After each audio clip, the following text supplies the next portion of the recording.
So today we're going to talk a little bit about Jean Dalbruy. Now, it is almost at the juncture of Marguerite of Navarre and Jean Dalbruy and their lives that things start turning towards Canada. And you will see that as we go along. So you learned about Jean Dalbruy in that last lesson that at 11 years old, she was promised to be married to a German duke. And one of the motives that I am encouraging you to pay attention to is the motive of the king or the ruler dictating who should be married to whom. And often these marriages were set up as political alliances so that boundaries could be expanded and that political favor could be had. And it was all in an effort to work against the Holy Roman Emperor, Charles V. There was that running war with Spain and France, and you will see how all of that plays out and how God used those situations in history to bring about his will. So here we have Jean Dalbruy. She was raised in Francis's court from the time she was 2. Remember, Francis I was her uncle because her mom was Marguerite of Navarre. So here is Jean Dalbruy, and she is exposed to the largest library in France, the largest library in Europe, because that's what Francis had amassed. And for her tutor, we have Nicholas Bourbon. And in the last lesson, when we spoke about Marguerite, we see that Nicholas Bourbon had an influential part to play with Marguerite and with Francis's library and with the Boleyn sisters, or the Boleyn girl, who became Henry VIII of England's second wife. And that also played into how God used even that terrible situation for his glory to bring about the Reformation in England. So keep that in mind. We are connecting the dots between to see God's hand in history and how he orchestrates world events to bring about his own will. So keep that in mind. So the Reformation in France, the Reformation in England, how they are connected. The fact that the king would determine who his subjects would marry, that's important. Child marriages, that's the motive, that kids were married off for political alliances when they were early. They were betrothed when they were early. And when we are finished with Jean Dalbruy and we move on to Francis and the persecution, we would see how all of that played out when Francis died and Henry II, his son, took over. So that motive of child marriages continued. And so here is Jean Dalbruy. She's being raised by Francis, being taught by the best classical humanist around, Nicholas Bourbon. Here she is at 11, and she is adamant that she's not going to marry this person that her uncle Francis I has chosen for her. And that tells you at 11 what her personality was like. She was spunky, she was self-willed, she intended not to marry this man, so she got her household staff to sign a document which said that she is letting the world know that she never agreed to the marriage, she's not willing to be married to this guy, and she was still forcefully led to the altar and married off to this Prince Julic Cleves. So here she is, and Marguerite asked for her to stay in the court of France for the next 4 years, which is when a marriage would be consummated when you marry a child, so between 14 and 16, and you will see that play out again and again. So she stayed there for 4 years, and in that time, Julic Cleves, he found another person to marry, and the reason he broke off the engagement was because he said she was forced to the altar, she didn't want it, and the marriage was never consummated. So he went on to get married to someone else. Jean Dalbruy's life as the key person in the French Reformation, it takes on a different life after she gets married to her husband, Antoine de Bourbon. Now, Antoine was Henry II's cousin, and which would probably have been her cousin too. I haven't traced the bloodline. And Henry II is now sitting on the throne. Francis passed away, Henry comes to the throne, and Henry arranges the marriage between Jean and Antoine de Bourbon. So they have their son, and Jean was already the heir to the throne in Navarre. In the lesson, you would have had a downloadable map showing you where Navarre is located. Navarre is located way down in the south of France, just kind of straddling the border between France and Spain. So Jean is a ruler of Navarre with Antoine de Bourbon. So she is known as Jean Dalbruy, but of Navarre. And at that time, when the persecution increased under Henry II, Jean did what her mom did before that.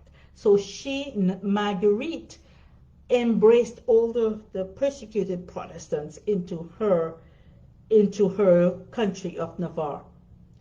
Now you have to remember that during that time, it was just at the cusp of the Reformation.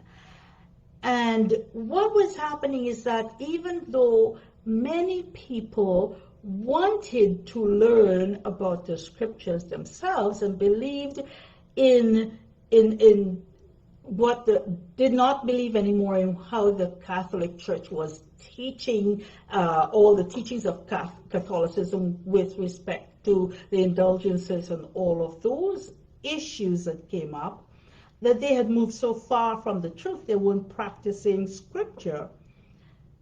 Many Catholics believed that there was need for the church to come back to its original roots. So they did not really, there was no other religion per se. There wasn't a Reformed religion. There wasn't a Protestant religion. So most of these adherents who loved to find out the truth and wanted to teach the truth, they were Catholics. They were not identifying yet as Calvinists or as Reformed people. And you will see how that developed later on. So Jean continued taking in the Protestants who were persecuted by Henry II, which was a cousin, Francis's son, and she was instrumental in having all the Protestant, the Reformed pastors come together, and that is what initiated the very first body of doctrinal beliefs for Protestants. So that's how instrumental Jean has been in moving the Reformation in France forward. Jean and her husband Antoine, they had a son. He's Henry the Third of Navarre. His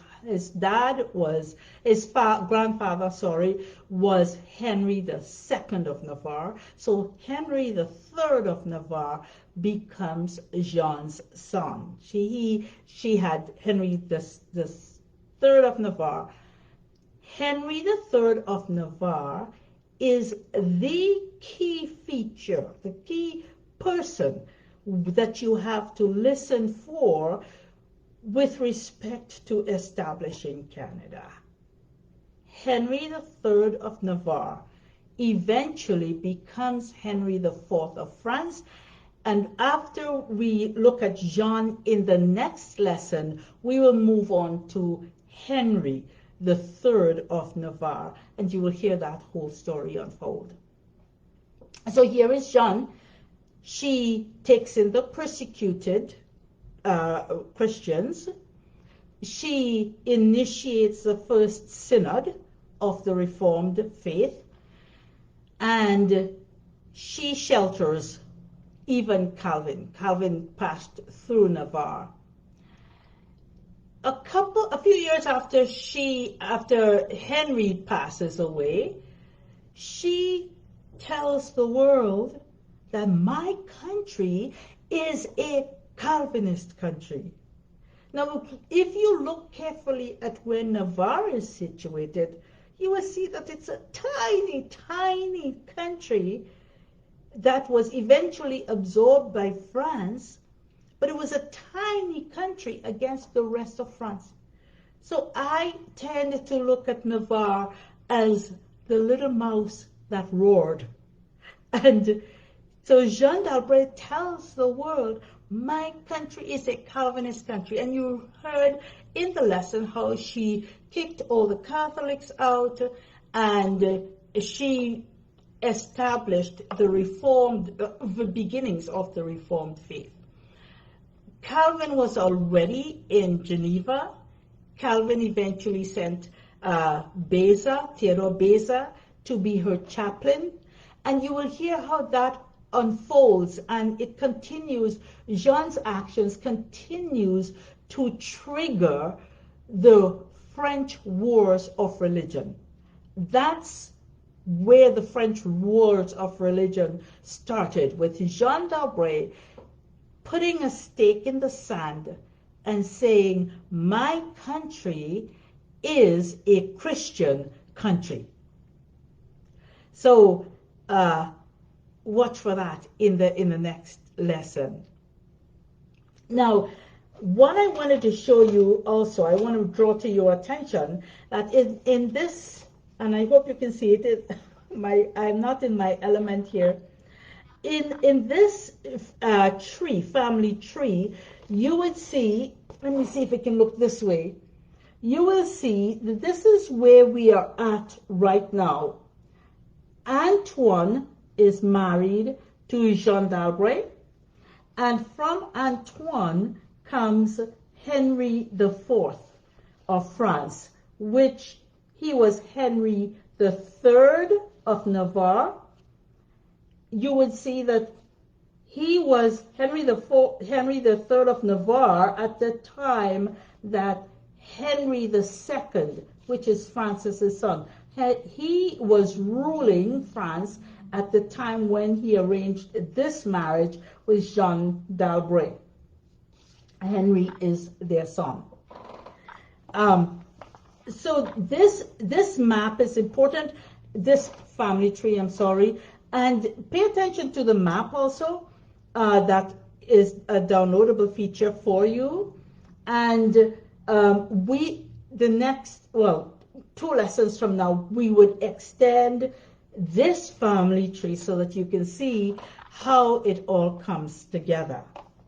Now, I wanted to also touch on what was happening with the Reformation at the time of Jean.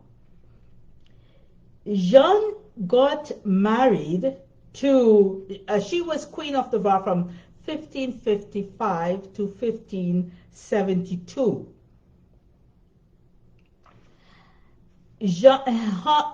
Henry II was on the throne from 1547 when Francis passed away. But under Francis, there are a few things about the Reformation that you need to understand. In 1533, that's when Calvin helped Nicholas Cop write a commencement speech for the Sorbonne, because Nicholas Cop was the new chancellor of the Sorbonne.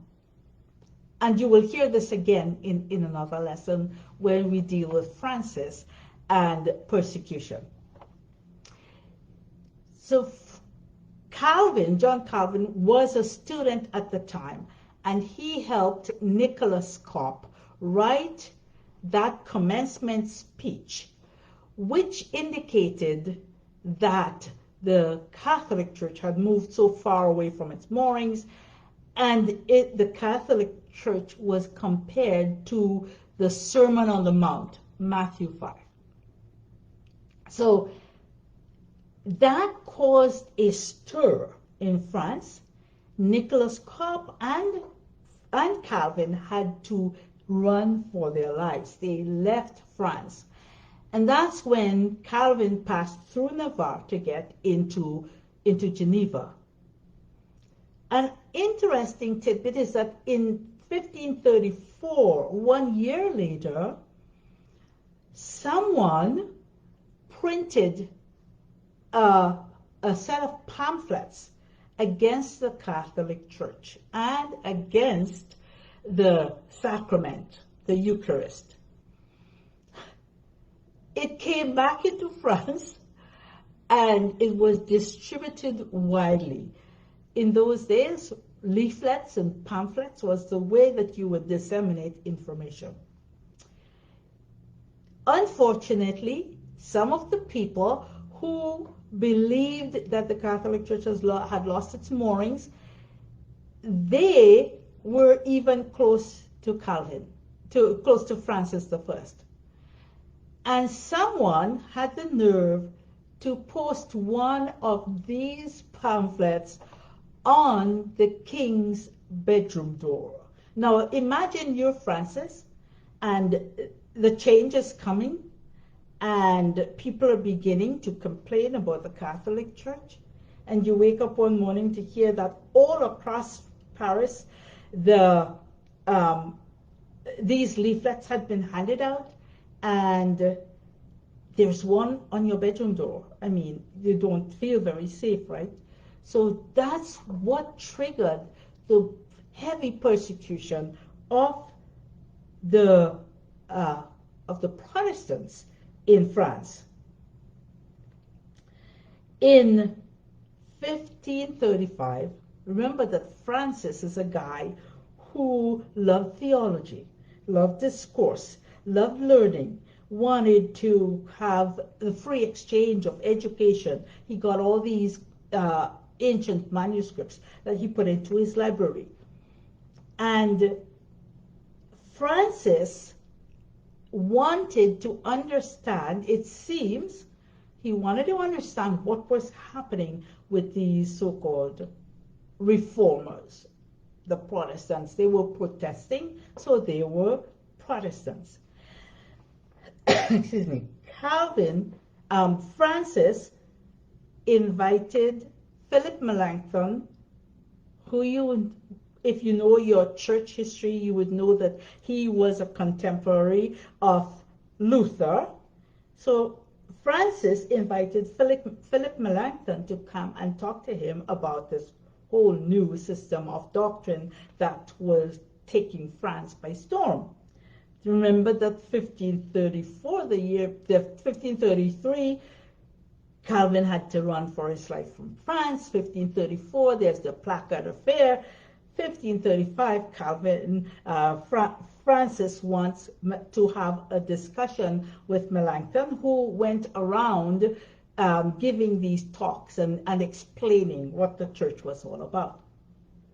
So here is 1535, and Francis wants to speak with Melanchthon. Calvin takes it upon himself to write an apology against the Catholic Church, the doctrines of the church. He wrote that apology about the doctrines of the church, which needed to be changed in the Catholic Church. And that was the basis for Calvin's Institute. It was an open letter to Francis I. So now you know how the institutes, Calvin's institutes, came about. It came about through Calvin making an apology, a defense of the faith to Francis I. Melanchthon never met with Francis eventually, but what Calvin wrote here as a defense of the faith became the Calvin's Institute. So this is 1535, and then Francis passes away in 1547, and Henry II comes to the throne, and we will hear about him and what he has done in subsequent lessons. One of the things that I found interesting in studying all of this and realizing how closely the Reformation in France is linked to the Reformation in England was that whole issue with Mary Queen of Scots and Anne Boleyn, who got married to Henry VIII. And what I have done, and what I would encourage you to do, is to watch a few movies, Netflix movies. If you can find them, otherwise that's fine. But if you watch the Boleyn Girls, it's a Netflix movie, the Boleyn Girls, you will see the Boleyn sisters, because it was Anne Boleyn and Mary Boleyn. You would see how their lives were connected to Marguerite and to Jean Dalbruy. And you will also see the power of the king. The power of the king is one of the interesting motives that we should pay attention to, because we can compare the history of Israel with the kings and their power and what they enforced with the power of the kings of France. All right, and the last thing I want to talk about Jean Dalbruy. Okay, Jean Dalbruy, another aspect of her life was that because she embraced Calvinism and she helped Protestantism to grow, she was considered to be the rival of the Catholic Counter-Reformation. Now, the Catholic Counter-Reformation is out of that came the Jesuits. The Jesuits played an extremely important role in the settling of Canada and the conflict in Acadia, with the Acadians being scattered all across the globe. That is something that when we come to that part of Canadian history, you will find absolutely fascinating.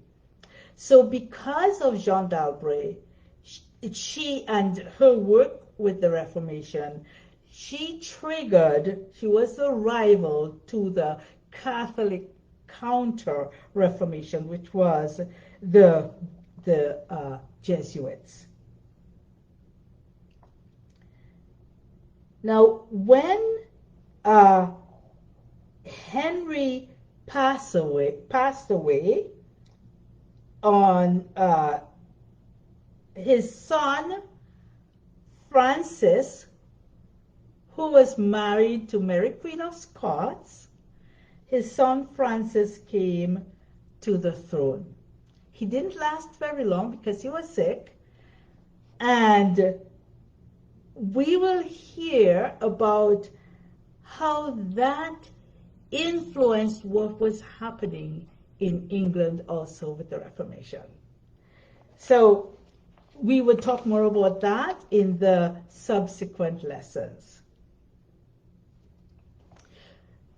When we study the second part of Jean's life, and we hear that after she declared her country to be a Calvinist country, her husband, Antoine, he actually was vacillating between believing Protestantism, believing Calvinism, because it was named after Calvin, and leaving the Catholic Church. When Henry passed away and his son Francis II came to the throne, he was underage, and this is another motive that happens throughout the rest of this course. His mom, Catherine de Medici, was the regent until he became of age.